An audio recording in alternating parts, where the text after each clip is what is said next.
বাংলানিউজ24.com-এর প্রতিষ্ঠাবার্ষিকী। আমি শুরুতেই এই গণমাধ্যমটির শুভকামনা করছি এবং তাদের প্রতিষ্ঠাবার্ষিকীতে সাফল্য কামনা করছি।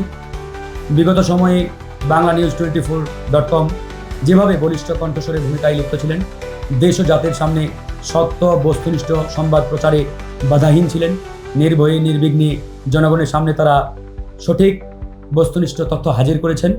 আমি প্রত্যাশা করব, আশা করব ভবিষ্যতেও তারা তাদের সেই পূর্বের ধারা অব্যাহত রাখবেন। গণমাধ্যমকে বলা হয় জাতির দর্পণ, ফোর্থ স্টেট। সেই জায়গা থেকে বাংলানিউজ24.com বিগত সময়ে যে ভূমিকা রেখেছে, জাতির কল্যাণে যেভাবে কাজ করেছে, তারা ভবিষ্যতেও সেভাবে তাদের সেই ধারা অব্যাহত রাখবে, সেই কার্যক্রম তারা সেভাবেই পরিচালনা করবে। তারা সবসময় থাকবে বাধাহীন, নির্ভীক এবং সত্য বস্তুনিষ্ঠ সংবাদ প্রচারে তারা দুর্বার। সেই জায়গা থেকে আমরা তাদের অতীতের যে অবদান এবং অতীতের যে কার্যক্রম সেটি ইতিমধ্যেই সারা বাংলাদেশের মানুষ জানে। সারা বাংলাদেশের মানুষ তাদেরকে কৃতজ্ঞতা ভরে স্মরণ করে যে বাংলানিউজ24.com সবার আগে সবসময় সত্য নিউজ দেশ ও জাতির সামনে হাজির করেছে এবং হাজির করে।